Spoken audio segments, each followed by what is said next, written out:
Knauf Insulation. Монтаж на изолация Knauf Insulation в преградна стена от гипсокартон. Изработката на преградна стена започва с монтаж на хоризонталните и вертикалните профили на подконструкцията на разстояние 600 мм. След това от едната страна на преградната стена се монтират гипсокартонени плоскости.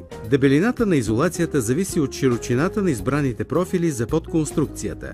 Отрежете рулото до желаната широчина. Внимателно изрежете опаковката на мястото в края на навитото руло, за да не повредите изолацията.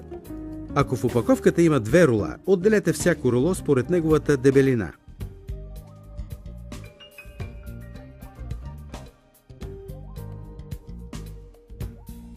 Отрежете рулото с 1 см по-дълго от измерената височина на преградната стена от пода до тавана.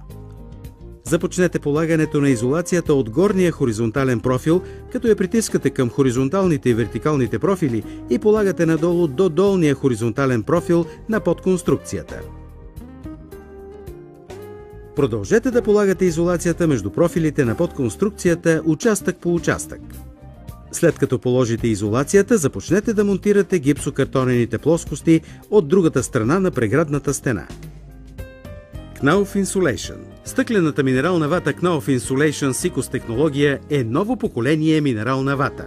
ICOS е нова революционна технология без формалдехид в свързващите вещества. Тя е базирана върху бързо възобновяеми материали, вместо върху химикали на петролна основа. Кафявият цвят е получен по естествен път, без добавяне на изкуствени бои, избелващи вещества и пигменти.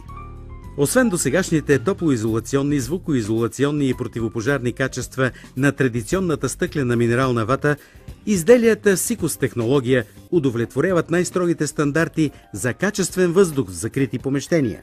Затова с гордост посочваме златния сертификат Eurofins като доказателство за подобреното качество на въздуха.